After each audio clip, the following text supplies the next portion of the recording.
तो आज के अवसर पर लोकार्पण के 400 करोड़ से ज्यादा 409 प्रकार के अलग अलग विकास कार्यों का आज हमने भूमि पूजन किया है। इसी जबलपुर के इस कार्यक्रम के माध्यम से जोरदार तालियां बजा करके नए विकास कार्यों के आप साक्षी बनिए।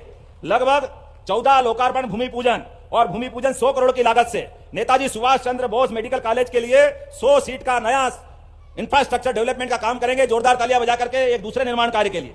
और 300 करोड़ की लागत से लगभग अलग अलग प्रकार के विकास कार्यों का आज हमने लोकार्पण किया है। मैं आज के अवसर पर 40 वर्षों की प्रतीक्षा से बरगी डैम के डूब क्षेत्र के 10 गांवों के लगभग 1414 परिवारों को भू अधिकार योजना के अंतर्गत पट्टे देकर के आज के इस कार्यक्रम को सार्थक करेंगे।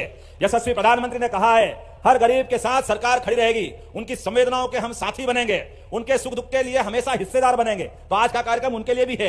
राजस्व ग्राम में नहीं होने के कारण से आ रही परेशानियों के लिए भी हमने ये बड़ा कदम उठाया है कि वनग्राम के अंदर भी जो कष्ट है उस कष्टों को मिटाना हमारी सरकार की जवाबदारी है। आपको मालूम है यहां इसी जबलपुर की धरती में 63 एकड़ भूमि पर आईटी पार्क का निर्माण हुआ है। माननीय अजय जी बता रहे थे थोड़ी छोटी मोटी जरूरतें हैं, लेकिन फिर भी 400 करोड़ का काम है। जोरदार तालियां बजाओ। हम बहुत जल्दी आईटी पार्क में भी आगे बढ़ेंगे, उस काम को भी पूरा करेंगे। लगभग 65 करोड़ की लागत से garment and fashion design cluster का काम भी यहाँ पूर्व में चालू करने का निर्णय हुआ है, उसको भी हम अंजाम तक पहुंचाएंगे। आप तालियां बजा करके इस नए क्लस्टर के मामले में भी हमारे इस कार्यक्रम के साक्षी बनिए। 800 करोड़ की लागत से, वाकई राकेश जी के लिए जोरदार तालियां बजाओ। 800 करोड़ की लागत से प्रदेश के सबसे बड़े लंबे एलिवेटेड कॉरिडोर का निर्माण भी यहां होने वाला है। 1100 करोड़, जोरदार तालियां बजाओ। और 300 करोड़ बच गए, जोरदार। 1100 करोड़ किसको कहते हैं? नमामि नर्मदे परियोजना के अंतर्गत 17 घाटों का, और अभी आपने कहा गौरी घाट और कौन सा बताया है? तिलवारा घाट। जो जो घाट पे आप घाट बनाने की बात करोगे अयोध्या और हरिद्वार की तर्ज पर वो सारे घाट बनाए जाएंगे। बोलो नर्मदे महारानी की। अरे नर्मदा जी के किनारे घाट नहीं बनेंगे तो कहां बनेंगे? नर्मदा जी की आरती करें। नर्मदा जी तो जीते जी हमको मालूम है मोक्षदायिनी है। एकमात्र हमारी पवित्र नर्मदा जी जो पूरब से पश्चिम की तरफ बहती है और हमारे मध्य प्रदेश के लिए तो जीवन दायिनी है। ऐसी पवित्र मां के लिए अगर घाट नहीं बनाएंगे तो कहां बनाएंगे? निश्चित रूप से उनके लिए घाट बनाए जाएंगे। और अभिलाष जी तुमने कौन से ब्रिज की बात कही है? अभिलाष पांडे जी ने कोई ब्रिज बताया है, वो ब्रिज भी बनाया जाएगा शहर के यातायात की व्यवस्थाओं को अच्छा रखने के लिए। ITI से दीनदयाल की तरफ जाने वाले वो नए ब्रिज के निर्माण की भी यहीं से घोषणा करता हूं, उसकी मंजूरी देता हूं।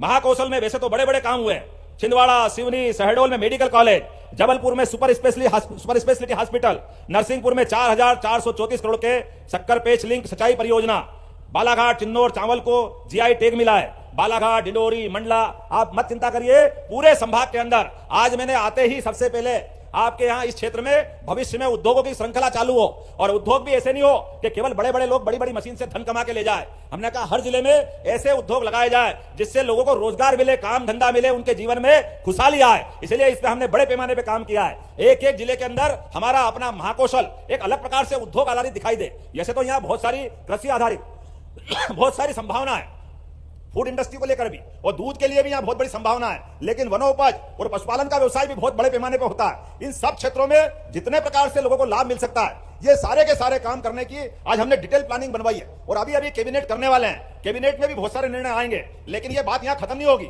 ये लगातार विकास का सिलसिला चलता रहेगा। इस दिशा में कोई कोर कसर नहीं बाकी रहेगी। सबको लेकर आगे चलने का मध्य प्रदेश सरकार का माननीय मोदी जी के नेतृत्व में संकल्प है। मैं आप सबके माध्यम से भी संकल्प करना चाहता हूं। यद्यपि हो सकता है लोकसभा चुनाव में अब ज्यादा देर नहीं है, लेकिन ये पूरा अंचल विकास के मामले में निश्चित रूप से भारतीय जनता पार्टी के साथ खड़ा है। और मैं भी आपको वादा करता हूं, आपने जो अपार स्नेह और अपना आशीर्वाद भारतीय जनता पार्टी को दिया था, इसी आशा और स्नेह के साथ भारतीय जनता पार्टी विकास के नए नए सोपान गढ़ती जाएगी, नई नई ऊंचाइयों तक बढ़ती जाएगी। आज ये कारवां आगे बढ़ा है, कुछ समय बाद लोकसभा चुनाव होंगे। मुझे पूरा भरोसा लोकसभा चुनाव में भी इसी प्रकार से प्रचंड बहुमत की सरकार पुनः मोदी जी की बनेगी। जोरदार ताली बजाए 2024 के लिए।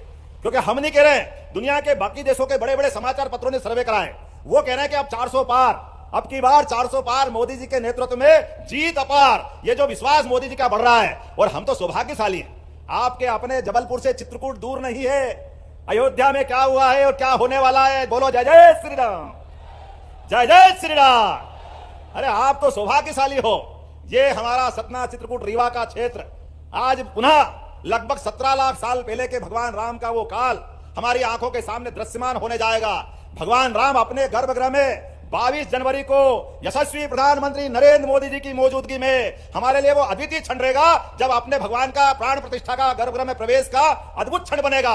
इस अवसर को मध्य प्रदेश सरकार भी भूलने वाली नहीं है, क्योंकि हमको मालूम है कि वनवास का सबसे लंबा समय हमारे अपने चित्रकूट की धरती पे भगवान ने काटा था। इसलिए आज के इस अवसर पर मध्य प्रदेश सरकार ने हमारी पिछली कैबिनेट में निर्णय किया, हमने बात कही है कि हमारे अपने प्रत्येक भगवान राम के चरण जा तो अभी दोस्तों आप लोगों ने देखा है मध्य प्रदेश के मुख्यमंत्री डॉक्टर मोहन यादव जो नए मुख्यमंत्री बनाए गए हैं, उन्होंने जबरदस्त भाषण दिया है। उन्होंने कहा 400 करोड़ रुपए का आज लोकार्पण भूमि पूजन किया जा रहा है नए विकास कार्यों का। तो आज जबलपुर में मध्य प्रदेश के मुख्यमंत्री डॉक्टर मोहन यादव की एक सभा थी, जिसमें उन्होंने कई योजनाओं को लेकर चर्चा की है।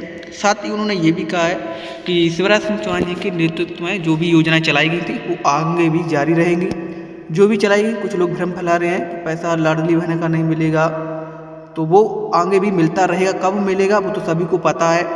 और साथ ही आप लोगों को ये भी बता दें, मध्य प्रदेश के मुख्यमंत्री डॉक्टर मोहन यादव ने कहा है कि माननीय मोदी जी के नेतृत्व में 22 जनवरी को राम मंदिर का उद्घाटन हो रहा है और उन्होंने कई बड़े ऐलान किए हैं। तो माननीय मुख्यमंत्री डॉक्टर मोहन यादव भी जाएंगे। उन्होंने कहा है कि निमंत्रण मिला है हमको तो हम भी जाएंगे, जिन लोगों को नहीं मिला है वो घर पर ही रहकर दिवाली मनाई, ये उन्होंने कहा है। अच्छी बात है। और साथ ही आप लोग को ये भी बताएं, कई बड़ी घोषणाएं उन्होंने की हैं आज, क्योंकि लोकसभा का चुनाव भी है। इसको ध्यान में रखते हुए माननीय मुख्यमंत्री जी ने कई बड़ी योजनाओं का शुभारंभ भी करने को कहा है। तो चलिए हम सबसे पहले आप लोगों को आगे एक भाषण सुना देते हैं। सबसे पहले प्रत्येक क्षण का देश की सेवा के लिए, देश के स्वाभिमान के लिए जोरदार तालियां बजाकर के रानी दुर्गावती का वो अप्रतिम शौर्य, पराक्रम, उनका अपना पुरुषार्थ और वो जिस प्रकार से जीवन जिया है, उनने जबलपुर को नहीं, गोंडवाना राज्य को नहीं, पूरे भारतवर्ष को गौरवान्वित किया। पूरे भारतवर्ष को कोई क्या है, कितना महान व्यक्ति हो सकता है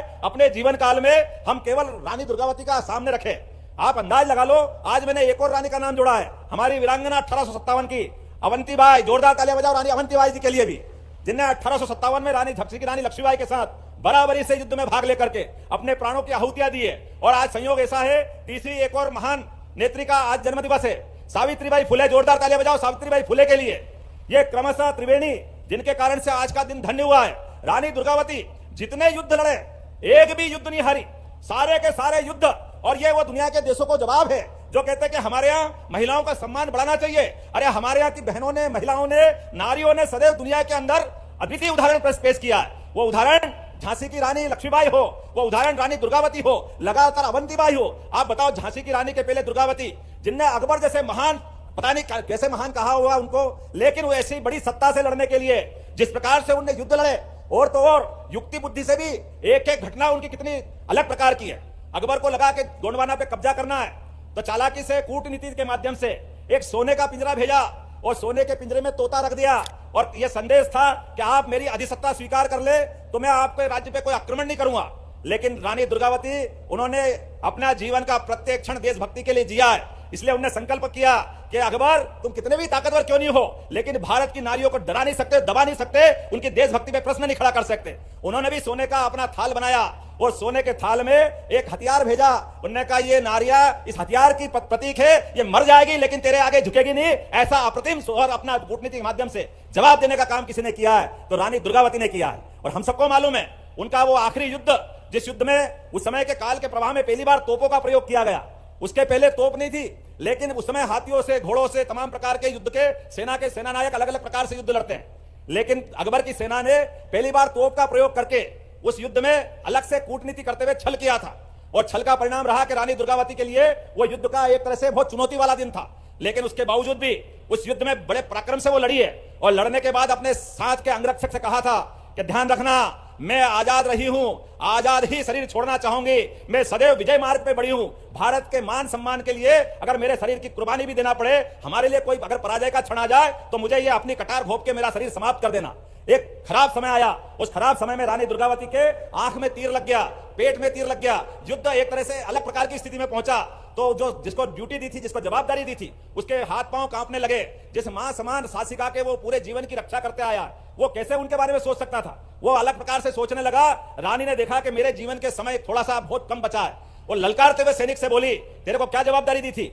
चल तेरे को जो काम करना कर, लेकिन वो अगर डरा और वो कर नहीं पाया तो उससे कटार छीनी और अपने शरीर में घोप करके परमात्मा के यहां चली गई, लेकिन भारत मां को लज्जित नहीं होने दिया। ऐसी परम प्रतापी शासिका रानी दुर्गावती, उनका जीवन प्रत्येक क्षण हमके लिए, हमारे लिए सम्मान का है। वो न केवल जबलपुर, पूरे देश के लिए मान सम्मान का है। अगर हम कैबिनेट रखते हैं उनके लिए, तो और कैबिनेट किसके लिए रखना चाहिए? ऐसे अप्रतिम योगदान के लिए आजादी के अमृत काल में अगर हम उनको स्मरण नहीं करेंगे तो किसको स्मरण करेंगे? ये ऐसे आदर्श लोगों।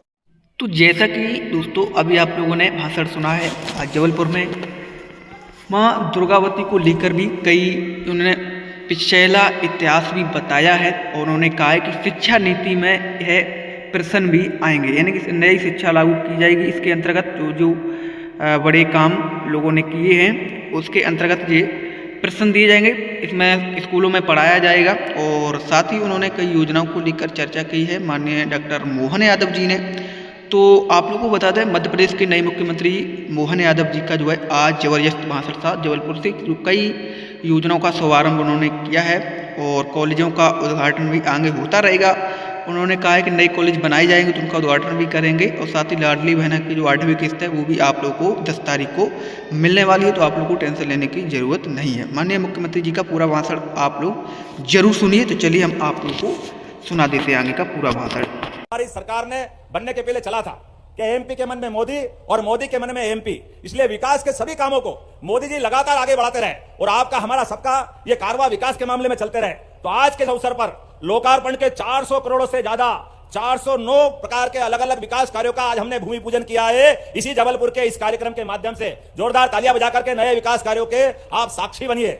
लगभग 14 लोकार्पण भूमि पूजन